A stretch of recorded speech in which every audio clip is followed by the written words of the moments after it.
Hello है students. तो आज मैं अपनी नई वीडियो लेके आप लोगों के समक्ष उपस्थित हुआ हूँ। जैसे कि पिछले वीडियो में हमने जो कुल्लू जिले के झरनों के बारे में विस्तार पूर्वक जाना था, तो मैंने आपको बताया था कि आज हम चंबा जिले के झरनों के बारे में विस्तार पूर्वक पढ़ेंगे। तो आज बात करेंगे चंबा जिला के झरनों के बारे में, जो कि आज का हमारा टॉपिक है। ठीक है, तो सबसे पहले बात करूँगा चंबा जिला के जो हमारा धनछो या तो इसको जो हम धनेखा भी कहते हैं। ठीक है, ये धनछुई बहुत बार पूछा जाता है। ये चंबा जिला के मणिमहेश क्षेत्र में है। ठीक है, और ये जो हमारे ठंडे पानी का झरना है। तो ये आपने याद रखना है, धनछो ये जो है चंबा जिला के मणिमहेश में है, और ये जो है ठंडे पानी का झरना है। दूसरा हमारा कालिका, ठीक है, ये भी चंबा जिला में है और ये भी हमारे ठंडे पानी का ही झरना है। दूसरा जो हमारा कालिका, धनछो जो है धनेखा, ये बहुत बार पूछा जाता है। ठीक है, धनेखा झरना का है या धनछो, इन दो नामों से इसको जाना जाता है। तो आपने याद रखना है। दूसरा मैंने आपको कालिका बताया, ये भी चंबा जिला में ही है। बात करूंगा तीसरे झरने की, ठंडे पानी के सात धार, यानी इसको पंचपुल्ला भी कहते हैं, सात धार या पंचपुल्ला। ठीक है, ये चंबा जिला में ही है।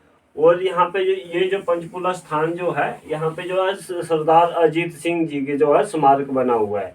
तो आपको पता होना चाहिए कि सरदार जो है हमारे अजीत सिंह कौन थे। तो ये जो सरदार अजीत सिंह जो है, ये जो हमारे भगत सिंह थे, सरदार भगत सिंह जो थे उनके चाचा थे। ठीक है, तो आपने याद रखना, ये सात धार जो है पंचकुला, इसको जो इन दोनों नामों से जानते हैं, ये चंबा में है। और यहाँ जो है आपसे पूछा जाता है कि पंचकुला सात धार में किसका स्मारक है, तो आपने याद रखना है कि यहाँ पे सरदार अजीत सिंह का स्मारक है। ठीक है, वो तो कौन थे, वो भगत सिंह के चाचा थे। तो आपने याद रखना है। और जो हमारा लास्ट जो है, ये भी याद रखना ठंडे पानी का ही है। ठीक है, लास्ट जो हमारा हटसर भी जो है चंबा जिला में ही है, और ये भी ठंडे पानी का ही झरना है। तो आपने जिनमें से आपको सबसे सात धार और धनछो, ये दो आपने याद रखने हैं। तो ये क्या बहुत बार पूछे जाते हैं। ठीक है, अब बात करूंगा मैं कांगड़ा जिले के झरने। कांगड़ा जिले के पहले मैं ठंडे पानी के झरनों के बारे में बताऊंगा। भागसू झरना, ये तो आपको पता मैक्लोडगंज के पास है। तो मैक्लोडगंज कहाँ है, ये कांगड़ा जिला में ही है। कहाँ है, कांगड़ा धर्मशाला में है ये। ठीक है, तो याद रखना है, भागसू जो है मैक्लोडगंज में है, और ये जो है धर्मशाला में ही पड़ता है, और धर्मशाला जो कांगड़ा में है। तो ये आपने याद रखना है। दूसरा है बोझ, ये भी कांगड़ा जिला में है, ठंडे पानी का झरना है। दूसरा है हमारा बोझ, ये भी कांगड़ा जिला में है। बात करूंगा अब लुलानी झरना, ये भी ठंडे पानी का झरना है, और इसकी खोज जो थी कैप्टन ए कोलमन ने की थी। किसने की थी, लुलानी झरने की खोज जो है कैप्टन ए कोलमन ने। तो आपने याद रखना है। अगला सुलह, ये भी हमारे कांगड़ा जिला में है, और ये भी ठंडे पानी का है। किसका है, ये भी ठंडे पानी का ही झरना है, सुलह। अगला लास्ट है हमारा ठंडे पानी का झरना कांगड़ा जिला का, तो वो है ज्वालामुखी कांगड़ा में ही है, और ये ब्यास नदी के किनारे पर स्थित है। ठीक है, तो इनमें सबसे ज्यादा भागसू, लुनानी और सुलह ये पूछे जाते हैं, ज्वालामुखी वाला भी। तो ये आपने याद रखने हैं तीनों ठंडे पानी के झरने, जिनमें मैंने सबसे पहले आपको भागसू बताया था, जो कि मैक्लोडगंज में, ये बहुत बार पूछा जाता है, और ये पर्यटक की दृष्टि से भी बहुत ही विख्यात है। यहाँ लोग जो है इधर उधर से बहुत घूमने आते हैं भागसू में। ठीक है, और ज्वालामुखी भी ये व्यास नदी के किनारे है।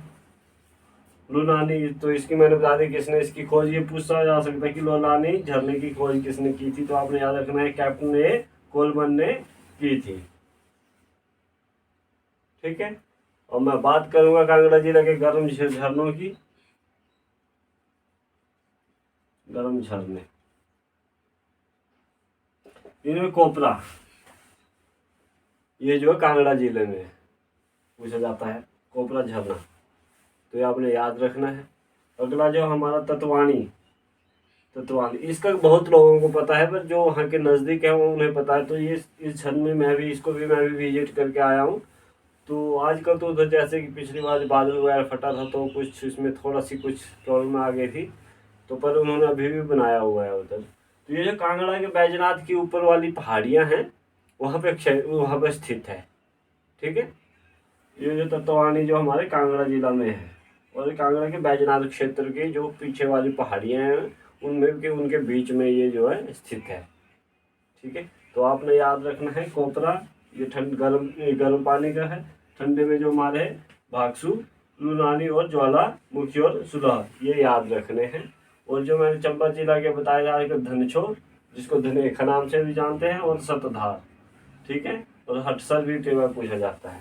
तो आज के लिए हमारे हिमाचल जो चंबा जिला और कांगड़ा जिला के झरने यहीं समाप्त होते हैं, जिनमें मैंने आपको इम्पोर्टेंट बता दी कि को ज़्यादातर पूछे जाते हैं। तो आज के लिए हमारी वीडियो यहीं समाप्त होती है। कल हम अगले जिले के झरने के बारे में विस्तार पूर्वक जानेंगे। तब तक के लिए thank you, have a nice day.